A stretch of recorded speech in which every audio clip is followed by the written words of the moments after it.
Сәлеметсіз бе, менің YouTube каналыма қош келдіңіз. Менің есімім Ирина Разақ, мен Қытай метафизигімін.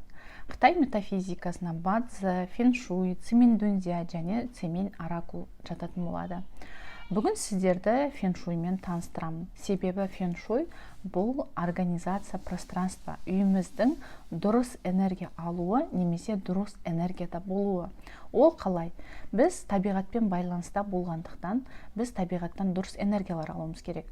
Бізді табиғатпен байланыстыратын тек қана есік. Табиғаттан келеміз, есіктен кіреміз. Ал есіктен біздің үйімізге дұрыс энергия кіріп жатыр ма, немесе жаман энергия кіріп жатыр ма, ол көп нәрсені шешетін болады. Оған көп нәрсе байланысты. Біз үй алған кезде оның берекелі болуына, бақыт ошағы, бақыт мекені, береке ошағы болуын қалаймыз. Сондықтан біздің үйімізде жетістікке жету, ақша жиналуы, бай болу, карьерный рост, балалардың ақылды азамат болып өсуі, олардың белгілі бір жетістікке жетуінің барлығына біздің үйіміздің тигізетін әсері өте көп. Ол үшін біз дұрыс энергия алуымыз керек болады. Сондықтан мен өзім бүгін сіздерді фэншуймен үй алатын кезде ең басты мән беретін 7 қағидамен таныстырғым келіп отыр.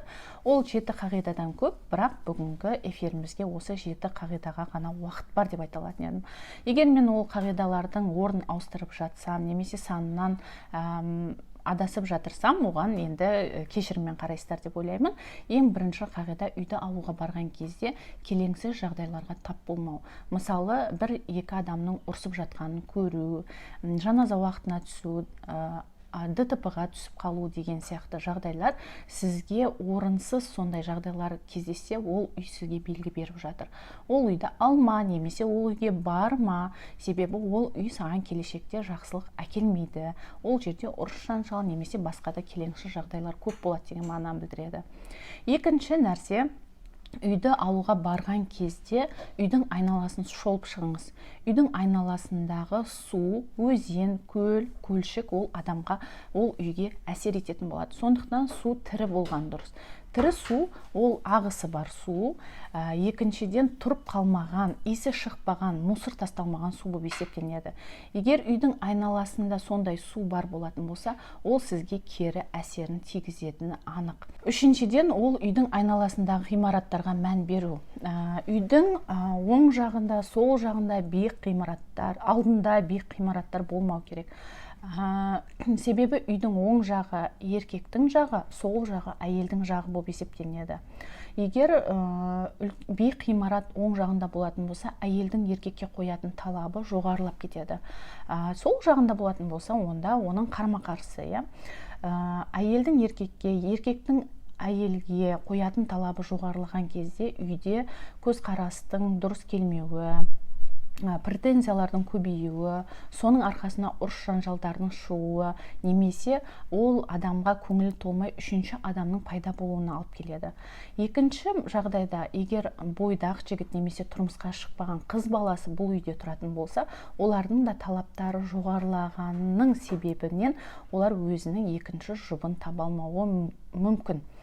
Үшінші қағида: үйдің егер көп қабатты биік үйлер болатын болса, үйдің бірінші, екінші этажынан немесе ең жоғарғы этажынан үй алмаған дұрыс. Себебі жоғарыдағы ауыртпалық бірінші, екінші этажға түсіп тұр деген мағынаны білдіреді. Ол жерде отношениеде, денсаулықта өзгерістерге, ақша өзгерістеріне барлығына тормозит етіп өте жай қимылдайтын болады және өзінің ауыртпалығын түсіреді. Ең жоғары энергияда тұратын болсаңыздар, ең биікте, ол жерде энергия өте көп болады. Бізде ян, ин деген энергия түсініктері бар. Олар баланста болу керек. Өте көп янский энергия немесе өте көп инский энергия ол өзінің зиянын тигізеді.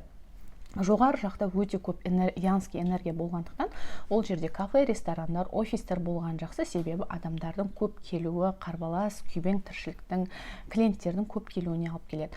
Ал егер ондай жерде сіздің үйіңіз бар болатын болса, сізде ол жерде отношение, үй тұрақтамайды, барлық нәрсе келіп кетеді, тез болады деген мағынаны білдіреді. Ал төменгі жақта ол жаңағыдай инский энергияның көп болуы, көп нәрсенің қимылдамауына әкеліп соғады. Тағы бір қағида: бірінші немесе екінші этажда тұратын болсаңыздар, үйдің астында паркингтің болмауы, немесе адамдар жүретін жолдың болмауы, сауда орталықтарының болмауы, әртүрлі үйлер бар, болмауы керек. Тағы бір нәрсе, су құбырлары, үлкен трубалармен, құбырлармен сулар өтпеу керек, себебі ол жерде тоже тұрақтамайды деген мағына бар. Сумен шайып кетеді, үлкен энергияның әсерімен, күштің әсерімен барлық нәрсе тұрақтамай, постоянно шайылып тұратын болады. Тағы бір мән беретін жағдай, ол үйдің көруге барған кезде үйдің есігіне, кіреберіс есігіне мән беру. Оның сол жағына және оң жағына. Сол жағы бағана айтып өткенде еркектік жағы, оң жағы әйелдік жағы болып есептелінеді. Егер сол жақ есік жақта трещина немесе су ағып тұруы, тағы да бір мусор, келеңсіз жағдайлар болатын болса, онда бұл үйдің еркегінде проблема бар деген сөз. Егер оң жағында, сол жағында болатын болса, онда бұл үйдің әйелінде проблема бар деген сөз. Проблема әртүрлі болуы мүмкін. Жұмысының жүрмеуі, өзін таппауы, немесе аурушаңдық, тағы да басқа сол сияқты нәрселер болуы мүмкін.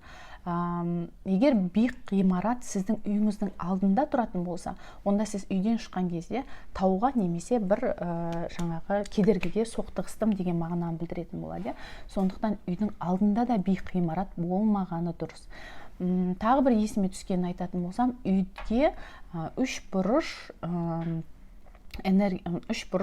қарап тұрмау керек. Үш бұрыш дегені бір үйдің бұрышы, соседний үйдің бұрышы, немесе көршіңіздің бұрышы сіздің үйіңізге тура кеп қарап тұратын болса, ол жерден постоянно жаңағыдай жаман энергия, ша энергия атқылап тұр деген мағынаны білдіретін болады. Жеке өзім сондай үйде тұрдым. Мен ондай үйдің қиыншылықтарын 9-10 жыл басымнан кешірдім. Ол үй жақсы районда, жақсы жерде болатын өте. Бірақ ол жерде менде көптеген қиыншылықтар, көптеген проблемалар болды. Мен ол үйді жақсы районда, жақсы үй болған үшін қимай жүрдім. Феншуйды оқығаннан кейін маған көп түсініктер келе бастады, әрі көп нәрсені анализ жасап көрдім. Одан кейінгі қағида, үйге келгеннен кейін үйдегі үй иелерін сөзге тартып көру. Бұл үйде қандай жағдайлар болды, не жетістікке жетті деген сияқты. Оларды жайлап әңгімеге тартатын болсаңыз, олар барлығын айтып беретін болады. Сіз сол жерден өзіңізге керекті информацияны ала аласыз. Үйге тағы мән берген кезде, үйдің ішін көріп шыққан кезде қисайған есіктер, сынып тұрған топсалар, есіктердің ашылмай жабылмауы, комнаталарға, әрі смеситель, су ағатын құбырлардың, жаңағы ванной комнатадағы құбырлардың барлығының сау болуы себебі жаман энергияларды олар бірінші сезіп, олар бұзыла бастайды. Тағы бір айтатыным, ең соңғысы десем де болады, проблемный үйлерге жоламау. Ол деген қалай? Коллекторский компанияға өткен, арзан бағада банк арқылы сатылатын, немесе иесіз қалғандықтан мемлекетке өткен арзан бағадағы үйлерге жоламау. Себебі олардың алдыңғы иелерінің тағдырын сіздерде қайталау процентажы өте жоғары болып саналады. Ондай үйлер өзінің иесіне береке алып келмейді, әрі ол үйде тұрған адам қарызға кірген, қандай да бір проблемаларға болу арқылы ол үйден ол үй басқа адамға өткен, немесе бағанағыдай компанияларға өткен болса, ол үйдің сізге әкелетін, беретін жақсылығы болмайды деп есептеймін. Енді осылардың барлығы бойынша, егер бай, қуатты, бақытты, гармонияда өмір сүрем дейтін болсаңыздар, әрине мен сіздерді өзімнің феншуй сабағыма шақырамын. Ол жерде тағы да түптен толық түсінік беретін боламыз. Өзіңізге және жақындарыңызға көмектесу мүмкіндігі зор деп айтар едім.